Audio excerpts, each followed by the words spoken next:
a traffic jam is like privacy because... You have to stump me on that one, eh? A traffic jam is... Do you have an answer to this? Or you do, don't you? It's a little... I don't know, Sharon. Why is a traffic jam like I'm not privacy? telling you. You have to come up with it on your own. I'll let you think about it. How about that? Okay.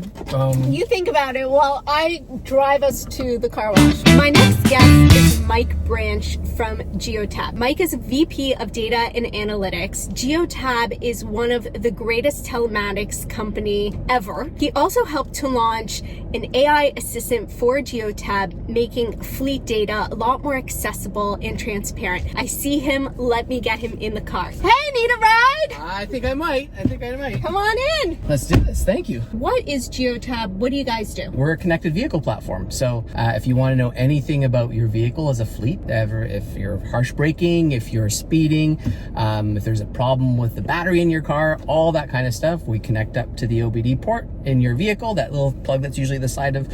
I don't think you have a Geotab device in here. It doesn't look like I it. don't. But you should. But well, after this episode, I may. Maybe I have now a connection. Exactly. Okay. And so we help fleets across the whole globe. Giants like UPS and PepsiCo, all the way through to mom and pop shops. We have over 4.7 million connected vehicles across the globe. So we're managing all that data at scale, helping them drive down collisions, helping them reduce downtime, helping them reduce emissions. Transition to EV is a big thing. Okay, so Mike, I know that you have a lot of really good information about your industry, about telematics, about what you can do with this information. Like, give me the top secrets. Like, I know everyone just wants to hear all the juicy details.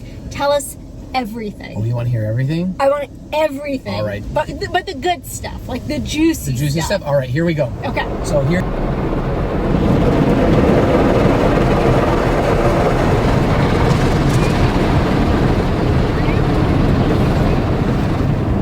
That was amazing, and I'm really glad my viewers got to hear that directly from your mouth. Not too many people know those stories, Sharon. Wow. So this segment is called Yay or Nay. Okay. Yay or nay. So is it smart safety or surveillance overkill? So your telematics system alters your fitness app every time you visit a fast food drive-thru. Oh, absolutely nay. Nay? Yeah. Really? Yeah. Why? Well, you know what? I wouldn't want my telematics system to know anything about my fitness. Those two worlds should not be intertwined. What if it helped your fitness? I mean, it could be a good thing. It could be a good thing, but you need the proper consent. Okay. You want that to happen. I would say if you're there's very that... responsible. Absolutely. Yes. I mean, you're in the business of being responsible. All right, next one. Your parents get a notification every time you brake hard, even if you're 42 years old and paying off a mortgage. Yay or nay? I would say yay, so long as there's consent. Like, you know what? Specifically, if it was for my kids, yeah. And I had a device in the vehicle, I want to know that they're driving well. And what if they're 42 years old? If they're 40 years old and they consent, then fine. But I can't imagine many 42-year-olds consenting to that. Exactly. All right. Your seat detects crinkling chip bags and asks if you prefer apple slices instead. Yay or nay? That's a nay. That's a huge invasion of privacy there, I think. Really? Yeah. That you like chips. But that it's detected the fact that I've got, these chips on me, and then I say, hey, you should have a fruit instead. Yeah, that's a good thing. It is a good thing. Maybe having fruit will waken you up and you can drive better. Yeah. Right? I still think nay. Yeah. Okay. Yeah. All right. I'm getting a lot of nays here. Yeah. I'm probably a little bit more responsible than I think you're too responsible. Okay. Your telematics logs every time you honk, rates it on justified or petty, and sends you a monthly summary. Yay or nay? I kind of think yay to that. I think so. I think so too. Yeah, you could pick up there might be some aggressive behavior there that is unwarranted, right? That's right. And then you get a summary and you learn. Yeah, you get a summary, you learn from that. It just comes into your app. Right? Exactly. Yeah. Last one. Okay. If you cut someone off or speed, your car sends an apology tweet on your behalf saying, sorry, that's on me. I'm working on being better. Yay or nay? Oh, yay. Yeah. Yay. And it should maybe give them a little gift certificate to Tim Hortons or something. Oh, at the same Starbucks, time. come on. Yeah. Well, again. Okay. So, first of all, congratulations. I know you or Geotab won the Picasso Award Yeah, we about did. a We year did. ago Very or so. excited. Yeah, So congratulations. thank you. Which means that you're obviously doing something really well with privacy. Mm. So explain to me, with the data that you're collecting, what personal information are you collecting that you're even thinking about privacy? You know what? A lot of people don't think about that right away because they think, oh, your personal information is your credit card information, right? It's your healthcare information. But your vehicle lays a bit of a track, right? So your vehicle driving habits, if you're coming from home to work every single day, there's a pattern in that data. And that pattern can divulge a little bit about you from a privacy perspective. So that is the geospatial element is the biggest concern for us when it comes to privacy.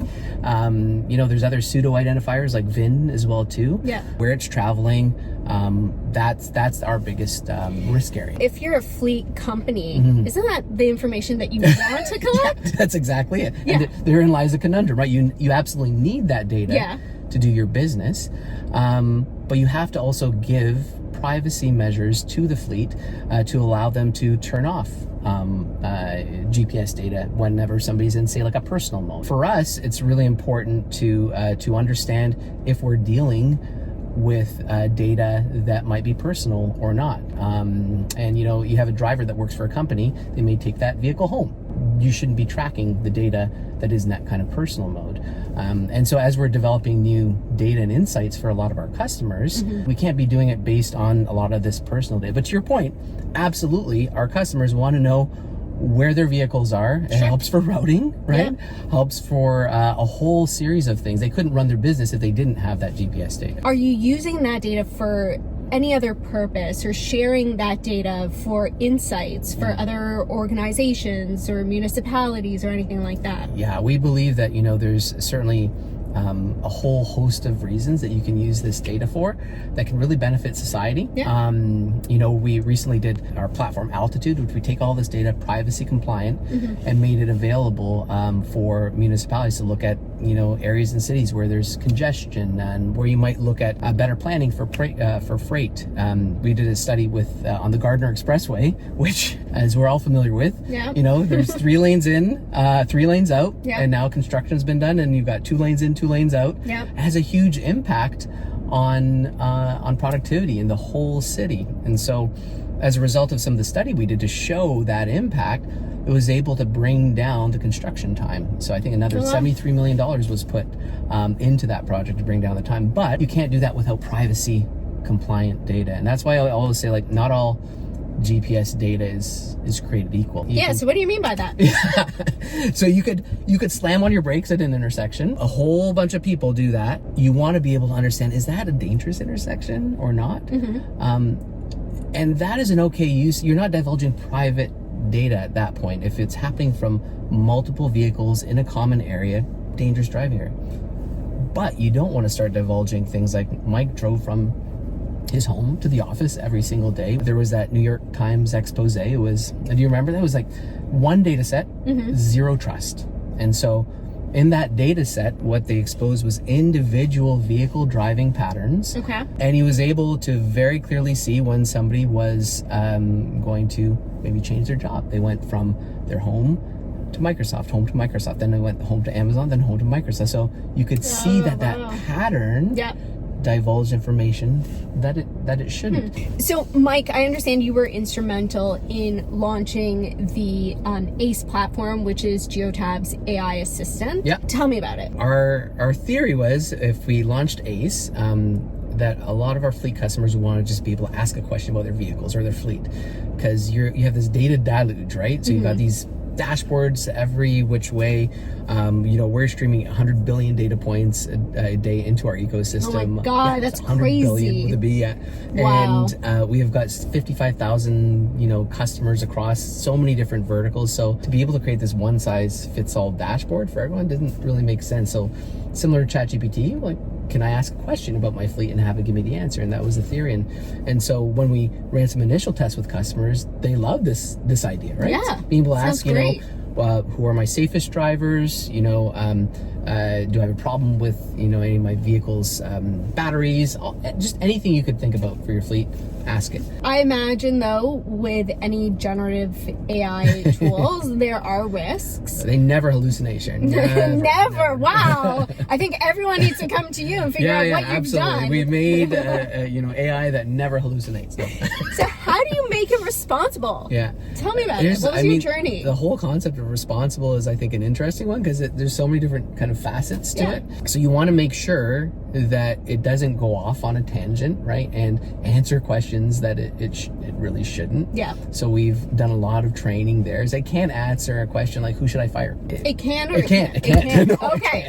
It cannot. And we have to make sure that it doesn't, right? And so we implement a whole series of things like red teaming. So we've got a small team of folks at the office who will go in and try to debunk it, right? And try to trick it into giving it things. This is like that their full-time job? This is pretty much their full-time job. That's amazing. Yeah.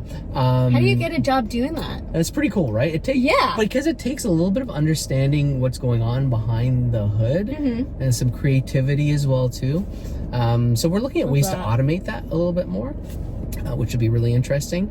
But yeah, it can't answer things like that. It can't answer things that are completely off base as well. We've had people ask it, who's going to win the World Series?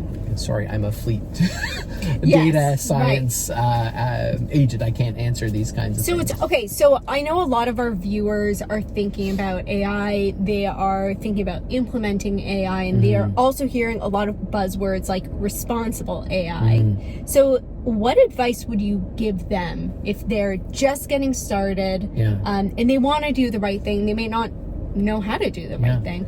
I think a lot of it is a people thing. To begin with, you have to buy in throughout the organization. So, we created a responsible AI policy, right? And that grounds how you make a whole series of decisions going forward. So you have to come together as a leadership team, because you can have a policy that's drafted, but if you don't have full buy-in throughout the organization, it's not going to really go anywhere. Where is it? It's on your website? Yeah, it's on our website. Very you cool. look up geotab.com and look up responsible AI policy, and you'll find it in there. And we also have some tips and tricks of what we did for Geotab ACE. There's a whole document in there that shows how we applied a responsible AI policy in the implementation of ACE. So I encourage all the viewers to go check it out. Check it out. So someone told me Okay.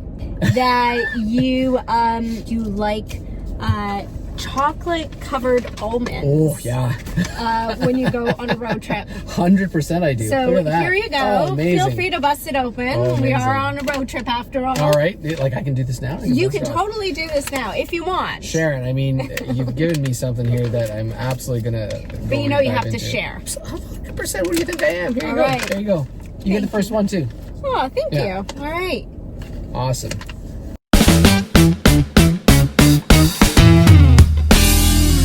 That's a great question. Who's a better driver, me or my wife? Oh, do you both have Geotab devices in your vehicles?